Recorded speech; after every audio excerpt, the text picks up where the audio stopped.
ساعة، وليا وحافظا وقائدا وناصرا ودليلا وعينا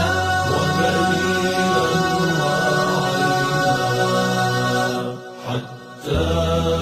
تسكنه أرضك طوعا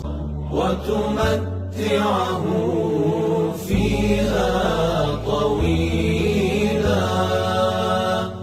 برحمتك يا أرحم